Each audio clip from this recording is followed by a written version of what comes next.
నవగ్రహాల్లో మరొక విశిష్టమైనటువంటి గ్రహం గురించి మనం తెలుసుకోబోతున్నాం. అది ఎవరంటే శుక్రుడు.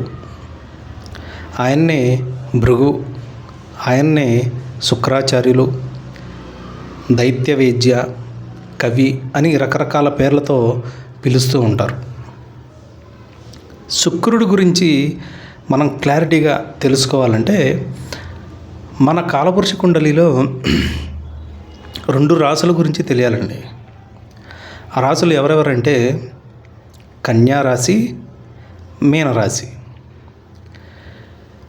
మీకు ఉదాహరణగా చెప్పాలంటే ఒక కన్యా రాశి వ్యక్తి, మీనరాశి వ్యక్తి అంటే కన్యా లగ్నం కానీ హెవీ కన్యా ఉన్న వ్యక్తి కానీ, అలాగే హెవీగా మీనరాశిలో గ్రహాలు ఉండి కానీ, మీనరాశి లగ్నం కానీ, మీనరాశిలో ప్రధానమైనటువంటి గ్రహాలు ఉన్నటువంటి వ్యక్తి కానీ, వీళ్ళిద్దరూ అంటే ఒక కన్యా రాశి వ్యక్తి, ఒక మీనరాశి వ్యక్తి ఇద్దరు ఫ్రెండ్స్ అనుకోండి. కొత్తగా ఒక వ్యక్తి వీళ్ళిద్దరికీ ఎదురుగా వచ్చి పరిచయం అయ్యాడు. పరిచయం అయ్యి ఒక 5 నిమిషాలు మాట్లాడగానే అతను వెళ్ళిపోయాడండి. వెళ్ళిపోయిన తర్వాత మొట్టమొదటగా మీనరాశి చెప్పే మాట ఏంటంటే వీడు మంచివాడు కాదంటాడు. కానీ కన్యారాశి ఏమడుగుతుందంటే మనతో ఒక 5 నిమిషాలు కదా అతను మాట్లాడింది, ఇంతలోనే అతను చెడ్డాడు మంచివాడు కాదని చెప్పి నువ్వు ఎలా చెప్తున్నావు, ఏ లాజిక్తో చెప్తున్నావు నువ్వు అని చెప్పి కన్యారాశి అడుగుతాడు. లేదు లేదు, వాడిని చూస్తుంటే వాడి మాటలు వింటుంటే వాడి మాట తీరును బట్టి నాకు అర్థమవుతుంది, ఏదో తేడా కొడుతుంది, వీడు మంచివాడు కాదు, వీడు కొంచెం దూరంగా ఉండు అని చెప్తాడు. పిచ్చి పిచ్చిగా మాట్లాడకు, లాజిక్ లేకుండా మాట్లాడద్దు, అసలు మనం ఏమీ చూడకుండా ఎలా జడ్జి చేస్తాం, దానికి ప్రూఫ్ కావాలి అని చెప్పి కన్యారాశి వ్యక్తి అడుగుతాడు. సరే, కొన్నాళ్ళు గడిచిపోయింది. ఇతను ప్రూఫ్ల కోసం అతన్ని పరీక్ష చేసి చివరగా మీనరాశి చెప్పిన వ్యక్తే అతను చెప్పిన విషయమే నిజమవుతుంది. వాడు తేడాగాడు. ఎలాగా? మీనరాశి వాళ్ళ యొక్క ఆలోచన తీరు, కన్యారాశి యొక్క ఆలోచన తీరు ఇక్కడ మీకు క్లియర్గా అర్థమవుతుంది అనుకోండి. మీనరాశి వాళ్ళు అంటే జలరాశి, మీనరాశి కానీ వృశ్చిక రాశి వారు కానీ కర్కాట వారు కానీ వాళ్ళ యొక్క ఎదురుగా ఉన్న వ్యక్తి ఇంట్యూషన్ పవర్ వాళ్ళకి ఎక్కువగా ఉంటుందండి. అంటే ఎదుటి వ్యక్తి పూర్తిగా అతని గురించి చెప్పకపోయినా కొన్ని విషయాలు వాళ్ళు పసిగడతారు. 100లో 90% వాళ్ళు కరెక్ట్గా ఉంటారు. వాళ్ళ ప్రెడిక్షన్ కరెక్ట్ అవుతుంది. ఎటొచ్చి ఈ భూతత్వ రాశులు ఉన్నాయి కదా, వాటిలో ఈ కన్యా రాశి అనేది పూర్తిగా లాజికల్ మైండ్ అన్నమాట. వీళ్ళకి లాజికల్ రీజన్ కావాలి. ఏదైనా ప్రతి దానికి ఒక లాజికల్ ఎక్స్ప్లెనేషన్ అనేది కావాలి. ఏదో నీకు అనిపించింది కదా అని చెప్పడానికి వీలు లేదని చెప్పి వీళ్ళు వాదిస్తూ ఉంటారు. సాధారణంగా సమాజంలో మీడియా సంస్థ వాళ్ళు, విమర్శకులు, వీళ్ళందరూ కూడా నాస్తికులు. వీళ్ళందరూ కూడా ఈ కన్యా రాశి, మకర రాశి, ఈ భూతత్వ రాశులు ప్రభావం ఎక్కువగా ఉంటుంది వాళ్ళ చార్ట్స్లో. కారణం ఏంటంటే భూమి స్థిరమైనది, భూతత్వం అనేది ఒక స్థిరమైనది. అది తొందరగా ఒపీనియన్ మార్చుకోదనమాట. స్థిరత్వం ఎక్కువ. దాని ఒపీనియన్ మారాలంటే దానికి చాలా ఫీడింగ్ ఇవ్వాలి, దానికి చాలా లాజికల్గా దానికి అండర్స్టాండింగ్ ఇచ్చిన తర్వాతే అది ఓకే అని తెలిసినప్పుడే భూతత్వ రాశి తన ఒపీనియన్ మార్చుకోవడానికి ప్రయత్నిస్తుంది. ఎటొచ్చి మీనరాశి ఈ జలతత్వ రాశుల్లో కల్లా అత్యంత ఇంట్యూషన్ పవర్ ఎక్కువ ఉన్నటువంటి రాశి. అవి దీనికి లాజికల్ అవసరం లేదు.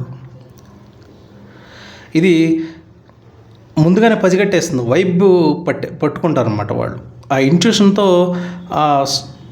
వాళ్ళు చెప్పగలుగుతారు. బ్యాడ్ ఆర్ గుడ్ అనేది వాళ్ళు మన ఏ లాజికల్ ఎక్స్ప్లెనేషన్ ఇవ్వలేరు. నువ్వు ఎందుకు ఇలా చెప్తున్నావు ఏంటైతే చెప్పలేరు. కానీ ఏదో వాళ్ళకి తెలిసిపోతుంది అనమాట. ఈ 2 ఆపోజిట్ ధృవాలన్నమాట. అయితే ఈ 2 ఒకదానికొకటి 7వ స్థానంలో ఉంటాయి, ఆపోజిట్గా ఉంటాయి. 7వ స్థానం అంటే భాగస్వామి. అంటే భూతత్వ రాశికి పూర్తిగా లాజికల్గా అసలు కంప్లీట్గా ఇంట్యూషన్ పక్కన పెట్టి నడిచిన జీవితం బాగోదు. దాంట్లో కొంత ఈ జలతత్వం అనేది కావాలి. అందుకే ఈ భూతత్వాన్ని కంప్లీట్ చేయడానికి ఎదురుగా వాళ్ళకి కన్యారాశి ఉంటుంది. ప్రతి భూతత్వ రాశికి ఎదురుగా దాన్ని కాంప్లిమెంట్ చేయడానికి జలతత్వ రాశి ఉంటుంది. మకర రాశికి ఎదురుగా కర్కాటక రాశి, అలాగే వృషభ రాశికి ఎదురుగా వృశ్చిక రాశి, కన్యా రాశికి ఎదురుగా మీనరాశి ఉంటాయన్నమాట. అలాగే ఈ జలతత్వ రాశుల దగ్గరికి వస్తే పూర్తిగా ఈ ఇంట్యూషన్ మీదే, ఈ ఇల్యూషనేషన్స్ మీదే జీవితం నడిస్తే జీవితం చాలా కేయోటిక్గా మారిపోతుంది అన్నమాట. నిత్యం ప్రవాహంలాగా అయిపోతుంది, స్థిరత్వం ఉండదు. ఆ స్థిరత్వం కావాలి అంటే ఎదురుగా ఉన్నటువంటి సప్తమ స్థానం భాగస్వామి అనమాట. కాబోయే భర్త భార్య కూడా సప్తమ స్థానమే. కాబట్టి ఆ సప్తమంలో ఆ భూతత్వం వీళ్ళ జీవితంలో కొంత కావాలి. అప్పుడు ఆ స్థిరత్వం అనేది దొరుకుతుంది. ఏదైతే లోపించిందో మీకు అది మీకు సప్తమంలో ఉంటుందన్నమాట. మీరు జలతత్వ రాశి అయితే మీకు ఆ స్థిరత్వాన్ని ఎదురుగా ఉన్నటువంటి వృషభ రాశి ఇస్తుంది. ఏది వృశ్చిక రాశి వారికి, మీన రాశి వారికి ఆ స్థిరత్వాన్ని కన్యా రాశి ఇస్తుంది. అలాగే కర్కాటక రాశి వారికి ఆ స్థిరత్వాన్ని మకర రాశి ఇస్తుందన్నమాట. ఇలాగా ప్రతి రాశి కూడా దాని యొక్క కాంప్లిమెంట్ ఎదురుగా ఉంటుందన్నమాట. అయితే ఈ కన్యా మీన రాశులు వీళ్ళిద్దరు తత్వం గురించి చెప్పుకున్నాం కదా. పూర్తిగా ఇల్లాజికల్గా ఉండేది, లాజిక్కి సంబంధం లేకుండా లాజికల్కి పైన ఉండేది మీనరాశి అయితే, పూర్తిగా లాజిక్స్లో పూర్తిగా రీజనింగ్స్తో నడిచేది కన్యారాశి.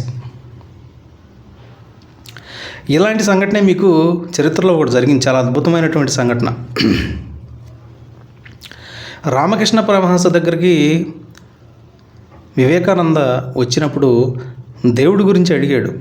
దేవుడు ఉన్నాడా లేడని చెప్పి అడిగితే ఉన్నాడు. ఎవరిని అడిగినా కూడా 100 రకాల ఎక్స్ప్లెనేషన్ ఇస్తున్నారు. అతని లాజిక్లకి సరిపోలేదు. కానీ రామకృష్ణ పరమహంస చెప్పగానే అతనికి ఎందుకో కనెక్ట్ అయిపోయింది. ఎందుకంటే వీళ్ళిద్దరి చార్ట్స్ చూస్తే వివేకానంద ఆయన హస్త నక్షత్రం, పైగా మరొక గ్రహం శని గ్రహం కూడా అక్కడ ఈ యొక్క కన్యా రాశిలో ఉంది. ఆయన మకర రాశిలో కూడా కొన్ని గ్రహాలు ఉంటాయి.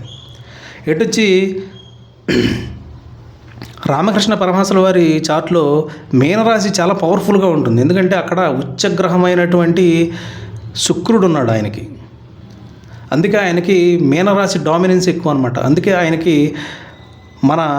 మన ఫిజికల్ రియల్కి బియాండ్ దానిపైన ఉన్నటువంటివి ఎక్కువగా కనెక్ట్ అవుతూ ఉంటాయి. ఇది కన్యా రాశి మరియు మీనరాశి యొక్క తత్వాలు.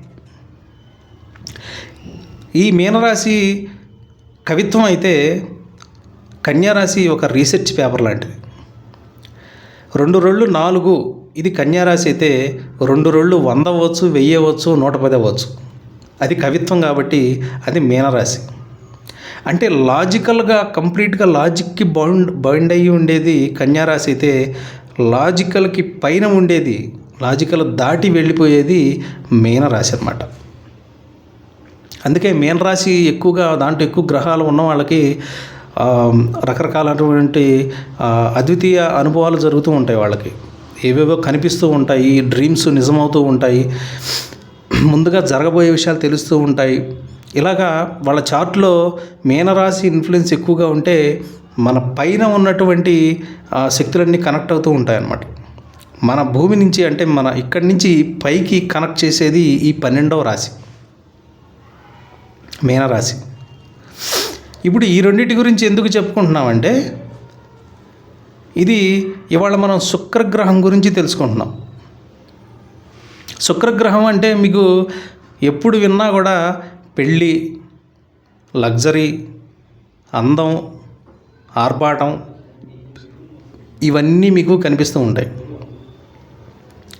మరి మీనరాశి వచ్చేసి పూర్తిగా వైరాగ్యం, మోక్షం, మెడిటేషన్, భక్తి, త్యాగం.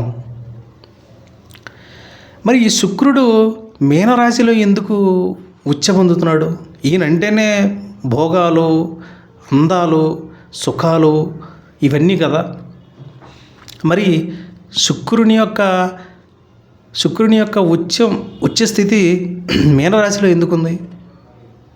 ఇది 12వ రాశి. ఇది పూర్తిగా అన్నిటినీ త్యజించేటువంటి రాశి అన్నమాట. ఈ రాశిలో శుక్రుడు ఉచ్చ పొందుతున్నాడు అంటే అతని యొక్క ఉత్కృష్టంగా అక్కడ పనిచేస్తాడనమాట. అత్యంత బలం పొందుతాడు అక్కడ. ఇంత వైరాగ్యం ఉన్నటువంటి ప్లేస్లో, ఇంత డిటాచ్మెంట్ ఉన్నటువంటి ప్లేస్లో శుక్రుడు పూర్తి ఉచ్చస్థితిని పొందుతున్నాడు. అలాగే కన్యారాశిలో లాజిక్స్, పూర్తిగా మెటీరియలిస్టిక్, మన కంటికి కనిపించేది నిజం, కనిపించనిది నిజం కాదు అని నమ్మేటువంటి ఈ కన్యారాశిలో శుక్రుడు నీచ పొందుతున్నాడు. అసలు ఈ సంపదలకి కారణమైనటువంటి వ్యక్తి ఈ మోక్షస్థానంలో ఉచ్చ పొందడం ఏంటి? అన్నిటిని వదిలేసే చోట ఆయన ఉచ్చ పొందడం ఏంటి? శుక్రుడికి మనం అనుకున్నట్లే కళత్రకారకుడే కాకుండా ఆయనకి స్వతహాగా ఆయనకి పేరు కవి. ఆయనకి మరొక పేరు కవి అని కూడా అంటారు. ఆయన్ని సమాధికారకుడు, భావకారకుడు అని కూడా అంటారు అన్నమాట. మీరు ఎప్పుడైనా చూడండి, చాలా ఉత్కృష్టంగా భక్తి మార్గంలో తీవ్ర స్థాయిలోకి వెళ్ళిపోయినటువంటి వాళ్ళు ఉన్నారంటే వాళ్ళు ఎవరో ఒకళ్ళు గాయకులు, వాగ్గేయకారులు అయి ఉంటారు. ఎందుకయ్యారు? ఆ తీవ్రస్థాయి భక్తి భావుకథకి దారితీస్తుంది. ఆ భావనలో పాట పుడుతుందన్నమాట, కళ అనేది పుడుతుంది. కాబట్టి ఈ భక్తి అంటే ఈ 12వ భావం, వైరాగ్యం, మోక్ష మార్గం, ఇవన్నీ కూడా శుక్రుడికి అద్భుతమైనటువంటి ఉచ్చస్థితిని ఇస్తాయి. శుక్రుడు భోగభాగ్యాలకే కాకుండా భక్తికి, అలాగే త్యాగానికి కూడా, అంటే సెల్ఫ్లెస్. ఇప్పుడు లగ్నానికి 12వ భావం, అంటే లగ్నం అహంకారం అయితే 12వ భావం అహంకారాన్ని త్యజించడం. అహంకారం ఎప్పుడు త్యజించబడుతుందండి? నాదేం లేదు, మొత్తం భగవంతుడే, నేను చేసేది నేను కాదు, నా చేత భగవంతుడు చేయిస్తున్నాడు అని ఎప్పుడైతే నేను కాదు చేస్తుంది అనుకున్నప్పుడు నేను అనేటువంటిది తెగిపోయింది. అంటే లగ్నానికి 12వ భావం అహంకారం తెగిపోవడం. లగ్నం అహంకారం అయితే 12 అహంకారం తెగిపోవడం మోక్షం. కాబట్టి ఈ అహంకారం తెగిపోయినప్పుడు అంతా భగవంతుడే అనేటువంటి భావన వచ్చినప్పుడు అక్కడ శుక్రుడు ఉచ్చ పొందుతాడనమాట. ఈగో ఉన్న దగ్గర శుక్రుడు నీచ పొందుతాడు. అలాగే 6వ రాశి కన్యారాశి. ఇది 7కి 12వ రాశి. 7వ రాశి అంటే కళత్రభావం, బంధాన్ని కలుపుకునేది. మన జామిత్ర అని కూడా అంటారు అన్నమాట. జామిత్ర అంటే మిత్రుడు కాకుండా మనతో పార్ట్నర్షిప్ పెట్టినటువంటి వ్యక్తి, మనతో ఒక భాగస్వామ్యం పెట్టుకున్నటువంటి వ్యక్తి జామిత్ర. దీన్ని సప్తమ స్థానానికి పేరు అన్నమాట. దీనికి 12వ భావం అంటే ఈ బంధాన్ని తెంచేటువంటి భావం 6వ భావం. 7కి 12వ భావం 6వ భావం అయింది. ఈ బంధాన్ని తెంచేటువంటిది, ఈ అన్యోన్యతని తెంచేటువంటి భావం 6 అయింది. కాబట్టి 6లో ఆయన నీచ పొందాడు. సప్తమ కారకుడు అంటే సప్తమానికి కారకుడైన వాడు సప్తమానికి 12లో నీచ పొందాడు. అంటే ఆ కళత్రానికి అంతం అన్నమాట. ఆ షష్టమ భావం సప్తమ భావానికి అంతం అన్నమాట, ఫినిషింగ్. అంటే ఈగో లోపించినప్పుడు మీ యొక్క భాగస్వామ్యం బాగుంటుంది, అప్పుడు శుక్రుడు ఉచ్చ పొందుతాడు. ఈగో ఎక్కువైపోయినప్పుడు మీ భాగస్వామ్యం చెడిపోతుంది అండి, షష్టమంలోకి వెళ్ళిపోతుంది. కాబట్టి ఈగో మీరు ఉన్న రిలేషన్లో కానీ, మీరు బిజినెస్ పార్ట్నర్షిప్లో కానీ ఏదైనా భాగస్వామ్యం నిలబడాలంటే ఆ ఈగో అనేది పక్కన పెట్టాలి. ఈగో అనేది పక్కన పెట్టినప్పుడు శుక్రుడు మీ బంధాన్ని మరింత బలోపేతం చేస్తాడు. ఇది శుక్రుడు 12లో నీచపడ్డానికి, 6లో ఉచ్చపడ్డానికి కారణాలు అన్నమాట. అలాగే 6వ భావం వ్యసనాన్ని తెలియజేస్తుంది. 12వ భావం ధ్యానాన్ని తెలియజేస్తుంది. అలాగే త్యాగాన్ని తెలియజేస్తుంది, దానాన్ని తెలియజేస్తుంది. మీరు వ్యసనంలోకి ఏదైనా వ్యసనం కనుక మీకు ఉంటే, ఆ వ్యసనం ఉంటే మీరు ఆటోమేటిక్గా మీ యొక్క శుక్రుడిని 6వ భావంలోకి నెట్టేస్తున్నారు. దానివల్ల శుక్రుని యొక్క కారకత్వాలు, శుక్రుడు ఏవేమి ఇవ్వాలి మీ జీవితంలో, కళత్రా సుఖాలని, భోగభాగ్యాలని, వాహన సౌఖ్యాలని, వీటన్నిటినీ దూరం చేస్తాడు. అలాగే శుక్రుడు మీకు బలంగా మారాలంటే, శుక్రుడు జీవ సంబంధమైనటువంటి గ్రహం అన్నమాట. అంటే ధాతు మూల జీవ సంబంధమైనటువంటి గ్రహాలు 3 రకాలుగా ఉన్నాయి. వాటిలో జీవ సంబంధమైనటువంటి గ్రహం శుక్రుడు. జీవ సంబంధమైనటువంటి గ్రహం అంటే శుక్రుడికి ఏదైనా రెమెడీ చేయాలి అంటే జీవులకి చేయాలి. జీవులు ఎవరెవరు ఉన్నారండి? 12వ రాశి, 12 భావంలో 12 అంటే మీన రాశిలో 12వ రాశిలో ఆయన ఉచ్చ పొందుతున్నాడు కాబట్టి దానం చేయడం, చారిటీ చేయడం, ఆడవారికి చారిటీ ఇవ్వడం, స్త్రీమూర్తులకి సేవ చేయడం, అలాగే మీకు నచ్చిన వ్యక్తికి రుచికరమైన వంట కూడా శుక్రుడే. మీకు నచ్చిన వ్యక్తికి, మీ సొంత వ్యక్తికి, మీ ఇద్దరి మధ్య బంధం బలపడాలంటే మీరు వంట చేసి రుచికరమైనటువంటి వంట అందివ్వండి. వంట చేసేవాడిని కూడా శుక్రుడిగా చెప్తారు, రుచికరమైన వంటను కూడా శుక్రుడిగా చెప్తారు. ఇంట్లో మీరు ప్రతి విషయానికి స్విగ్గీలో ఆర్డర్లు పెట్టుకొని ఇలా చేసుకోకుండా మీరు ప్రేమతో వంట చేసి పెట్టడం వల్ల మీ యొక్క శుక్రుడు మీ భార్యాభర్తల మధ్య అనుబంధాన్ని మరింత దృఢం చేస్తాడు. శుక్రుడు బలపడతాడు. శుక్రుడు బలపడితే మీ యొక్క భార్యాభర్తల యొక్క బంధం దృఢంగా ఉంటుంది. అలాగా శుక్రుడికి ఏదైనా రెమెడీ చేయాలంటే మీరు బెడ్రూమ్లో కూర్చొని మందు తాగడం సరైనది కాదు. ఇది జీవ సంబంధ గ్రహం కాబట్టి జీవులకు హెల్ప్ చేయాలి, చారిటీ ఇవ్వాలి, దానం చేయాలి. ఎందుకంటే అది 12వ భావం యొక్క పనులు కాబట్టి. అలాగే భక్తి, మెడిటేషన్,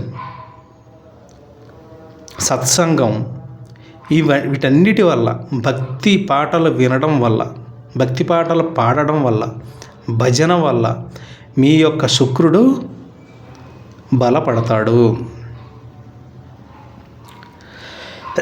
ఇవి శుక్రుని యొక్క అద్భుతమైనటువంటి విశేషాలు. లగ్నాల గురించి, వాటి గురించి మాట్లాడుకునేటప్పుడు మరిన్ని ఆసక్తికరమైన విషయాలు మాట్లాడుకుందాం.